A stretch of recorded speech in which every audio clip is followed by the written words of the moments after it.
Assalamualaikum guys. Waktunya nih kita gaspol amalan Zulhijjah. Assalamualaikum warahmatullahi wabarakatuh. Sebagai lembaga kemanusiaan terdepan di Indonesia, dikerahkan bersama seluruh elemen bangsa. Cabut. Yalla. Satu-satunya hal yang mereka minta ke saya itu kami mau belajar Islam. Assalamualaikum warahmatullahi wabarakatuh. Jangan tinggalin saudara kita. Untung 700 kali lipat bisa. Pasarsedekah.com. Bismillahirrahmanirrahim. Assalamualaikum warahmatullahi wabarakatuh. Halo sahabat dermawan, saya Nur Sabrina dan kali ini kita berada di dalam acara Palestine Update yang akan mengabarkan tentang kondisi Palestina terkini. Sahabat dermawan, seperti yang kita tahu bahwa di Palestina masih mengalami konflik ya, yaitu diblokade oleh Zionis laknatullah. Bahkan ada juga yang bilang kalau di Gaza ini, tepatnya Gaza Palestina ini, seperti penjara yang terbesar gitu, seperti penjara terbesar di dunia karena susahnya kehidupan di sana akibat blokade dari Zionis tersebut. Nah, konflik berkepanjangan di Palestina, krisis ekonomi, serta angka pengangguran dan kemiskinan yang tinggi masih menjadi tantangan yang serius bagi penduduk Palestina untuk mencapai pembangunan berkelanjutan, ketahanan pangan, dan peningkatan gizi.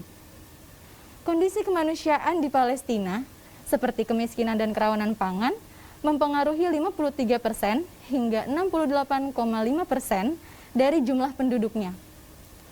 Hal ini akan beriringan ya dengan memburuknya kondisi layanan sosial dasar dan infrastruktur. Pembatasan gerak akibat pandemi COVID-19 pun meningkat. Saat ini saya tidak sendiri ya sahabat dermawan, saya ditemani oleh Mbak Andi Nur Faradiba selaku dari program Global Humanity Response Aksi Cepat Tanggap. Nah, langsung saja kita sapa Mbak Diba. Mbak Diba, apa kabar Mbak? Alhamdulillah baik. Alhamdulillah baik ya Mbak. Sehat ya Mbak? Sehat, alhamdulillah. Di tengah-tengah kesibukan Mbak Diba masih menyempatkan diri loh untuk berbincang-bincang dengan sahabat dermawan. Alhamdulillah. Baik Mbak Diba, boleh digambarkan nggak Mbak seberapa besar pengaruhnya konflik kemanusiaan ini terhadap sulitnya mendapatkan pekerjaan bagi warga Gaza? Bismillahirrahmanirrahim. Seperti yang kita ketahui ya, Gaza kan memang hampir sudah 15 tahun diblokade. Pemblokadean ini berarti ada pembatasan terhadap roda ekonomi, ada pembatasan terhadap bagaimana logistik ataupun mobilisasi logistik maupun mobilisasi sumber daya manusia untuk bergerak, itu ada pembatasannya. Adanya pembatasan ini otomatis akan mempengaruhi roda perputaran ekonomi. Ini otomatis sangat berdampak dengan ketersediaannya kebutuhan pasar, ketersediaannya lapangan pekerjaan dan sebagainya ya. Sampai saat ini memang di Gaza sekitar hampir setengah dari masyarakat usia produktif itu tidak memiliki pekerjaan. Apalagi ada pandemi ya. Sampai pertengahan 2020 kemarin diperkirakan sekitar 43.000 orang kehilangan pekerjaannya. Ini masih tahun lalu loh ini, pertengahan tahun 2020. Bisa dipastikan 2021 ini dengan kondisi pandemi yang belum ada kabar baiknya, khususnya di Gaza, otomatis angka ini bisa kita prediksikan akan lebih besar. Kalau dibilang, cuma 43.000 kan, dibandingkan dengan Indonesia misalnya. Otomatis ini persentasenya akan sangat besar kalau dibandingkan dengan jumlah populasi Gaza itu sendiri, yang sekitar 2 jutaan. Dan ini angkanya growing gitu, ever growing sampai tahun, kita kan nggak tahu ya, ini pandemi akan sampai kapan. Betul. Dan ini kasusnya pun di Gaza sendiri masih aktif, ada sekitar 5.000 case. 5.000 case coronavirus gitu yang aktif. Jadi kedepannya dan belum ada nih kabar baik yang dalam waktu dekat akan ada vaksin di tanah Gaza itu sendiri, sehingga bisa kita pastikan kemungkinan besar untuk terjun bebasnya malah jumlah pengangguran di Gaza akan semakin besar. Oh begitu ya Mbak, jadi sebelum pandemi COVID-19 aja sudah banyak ya pengangguran di Gaza, apalagi setelah virus ini menyapa Gaza gitu loh. pastinya lebih banyak lagi ya yang terdampak akibat pandemi COVID-19 ini. Nah, berapa banyak Mbak warga Gaza yang menganggur? Seperti yang saya sampaikan tadi, hampir diprediksikan setengah dari usia produktif. Usia produktif itu sekitar 20 sampai 55 ya. Itu menganggur di Gaza. Jadi kita bayangkan ketika mereka samalah seperti halnya misalnya kita di Indonesia habis fresh graduate, biasanya kita bingung mau mencari apa, lahan pekerjaan. Saat ini pun di Indonesia ketika COVID-19 hit us hard, semua orang struggling untuk mencari pekerjaan, apalagi di Gaza. Dari catatan statistik Palestina sendiri, tahun 2020 kemarin ada peningkatan jumlah employment sekitar hampir 4%. Dan ini sangat besar kalau dibandingkan dengan tahun-tahun sebelumnya. Dan diprediksikan untuk tahun ke depan jumlahnya akan semakin besar. Jadi emang chance ya, kesempatan gitu yang dicari masyarakat, khususnya pemuda-pemuda Gaza yang seharusnya berada di usia-usia produktifnya. Oh begitu. Berarti penduduk Gaza saat ini banyak sekali yang menganggur tentunya ya. Dan kasusnya nggak beda jauh berarti ya sama di Indonesia. Kan kalau di Indonesia ini kan ketika COVID-19, ketika pandemi itu banyak yang di PHK. Nah begitu juga di Gaza seperti itu. Juga, khususnya di sektor-sektor pariwisata dan juga sama aja sih. Di Gaza juga sektor pariwisata dan servis banyak yang akhirnya tutup toko, tutup warung seperti itu. Nah, karena ditutup ini jadi banyaknya pengangguran gitu ya, Mbak ya. Wah, subhanallah, sahabat dermawan. Jadi begitu nasib keadaan atau kondisi saudara-saudara kita di Palestina, khususnya Gaza. Nah, kalau ini kualitas pendidikannya bagaimana, Mbak? Apakah kualitas pendidikan di sana mempengaruhi tingginya jumlah pengangguran atau bagaimana? Seharusnya kita bayangkan seperti ini ya, kualitas pendidikan seharusnya menjadi sejalan lurus dengan tingginya kesempatan untuk mencari kerja. Seharusnya seperti itu. That's not the case untuk masyarakat Gaza. Palestina tahun 2018 studi menjelaskan bahwa Palestina adalah salah satu negara di dunia dengan tingkat iliterasi, jadi maksudnya buta hurufnya itu sangat sedikit. Ini otomatis sejalan lurus dengan kualitas pendidikan. Berarti mereka aware bahwa pendidikan, kualitas baca tulis anak sejak dini itu adalah menjadi modal kehidupan. Tapi sayangnya rendahnya buta huruf di Palestina tidak serta-merta menjadi modal bahwa mereka kedepannya itu memiliki kesempatan untuk karir yang bagus. Jadi pendidikan bagus, ada skill, ada pengalaman, tapi tidak ada chance, tidak ada kesempatan seperti itu. Sehingga akhirnya jumlah pengangguran, walaupun mereka tingkat iliterasinya sangat rendah, tapi jumlah penganggurannya sangat tinggi. Oh begitu, jadi tidak berbanding lurus ya antara pendidikan, kualitas pendidikan yang bagus dengan kesempatan pekerjaan, kesempatan bekerja gitu ya. Betul. Masya Allah, jadi begitu sahabat dermawan. Nah biasanya Mbak di sana tuh kebanyakan pekerjaannya apa ya, mata pencahariannya apa Mbak Dia?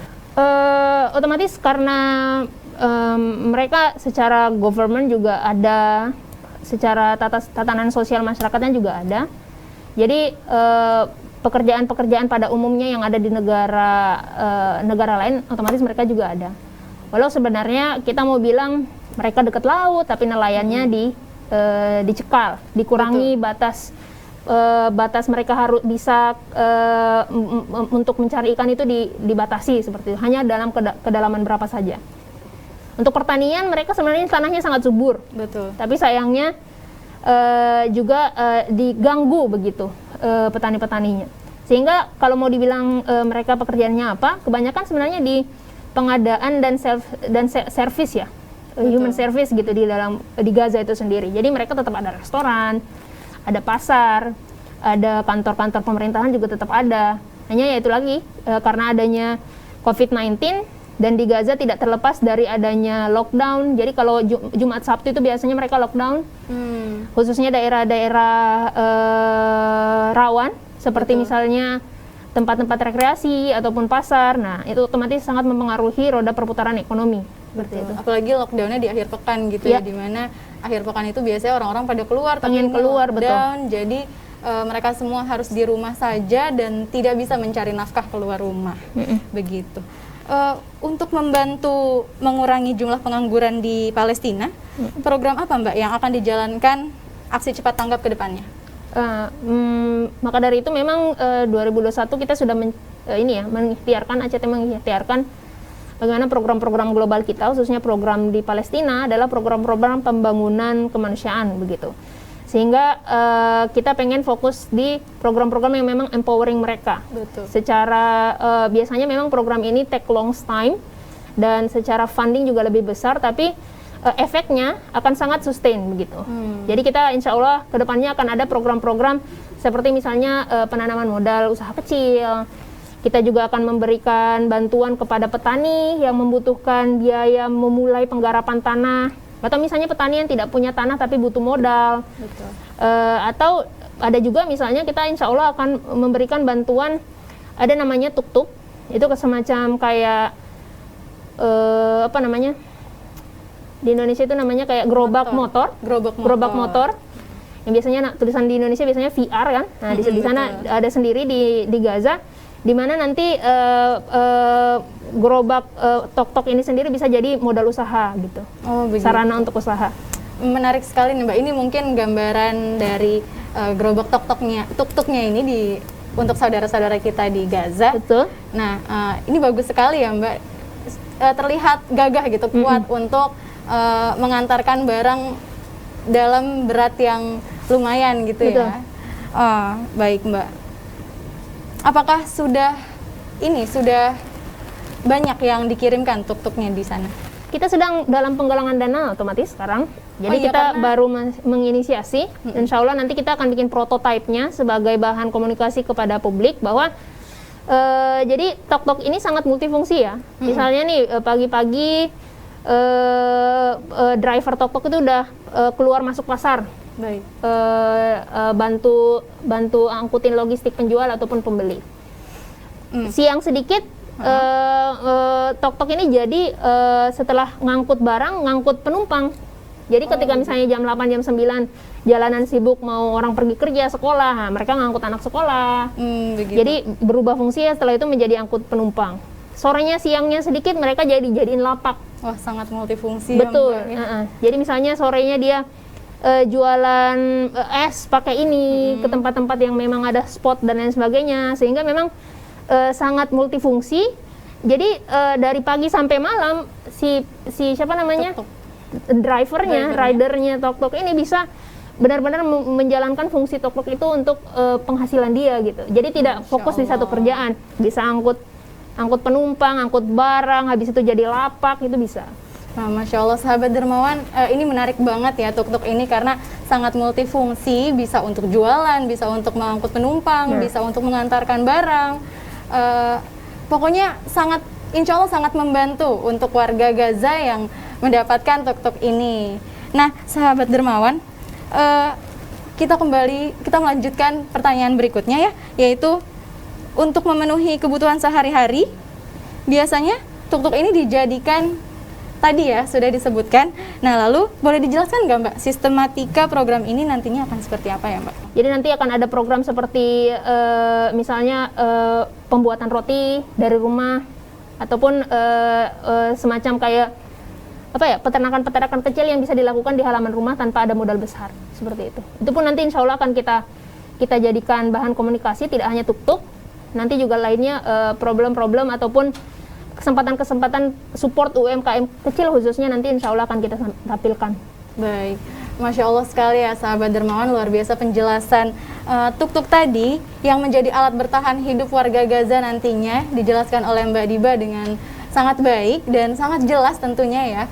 Dan semoga penjelasan tentang tuk-tuk ini yang menjadi alat bertahan hidupnya warga Gaza nantinya akan menggerakkan sahabat dermawan untuk ikut andil dalam mencapai kesuksesan program ini ya Mbak Diba ya. Nah, bagi sahabat dermawan yang berkelapangan harta dan tentunya mau ikut andil untuk menyukseskan program ini untuk saudara-saudara kita di Palestina, nah bisa saja sahabat dermawan langsung kunjungi laman indonesiadermawan.id atau dengan bersedekah sambil berbelanja di pasarsedekah.com. Begitu sahabat dermawan, alhamdulillah kita sudah sampai di ujung acara. Dan terima kasih banyak kepada Mbak Diba yang hari ini sudah berkesempatan untuk ngobrol ya sama kita nih di tengah kesibukannya. Bener banget. Nah, Mbak Diba terima kasih banyak. Sama-sama, Mbak Sabrina. Untuk sahabat Dermawan juga terima kasih banyak nih sudah menonton acara kesayangan kita ini, Palestine Update. Dan jangan lupa nanti saksikan Palestine Update selanjutnya di Aksi Cepat Tanggap. Saya Nur Sabrina pamit undur diri. Wassalamualaikum warahmatullahi wabarakatuh. Waalaikumsalam. Assalamualaikum guys. Waktunya nih kita gaspol amalan Zulhijjah. Assalamualaikum warahmatullahi wabarakatuh. Sebagai lembaga kemanusiaan terdepan di Indonesia, Ini kejahatan bersama seluruh elemen bangsa. Cabut. Yalla. satu-satunya hal yang mereka minta ke saya itu kami mau belajar Islam. Assalamualaikum warahmatullahi wabarakatuh. Jangan tinggalin saudara kita. Untung 700 kali lipat bisa. Pasarsedekah.com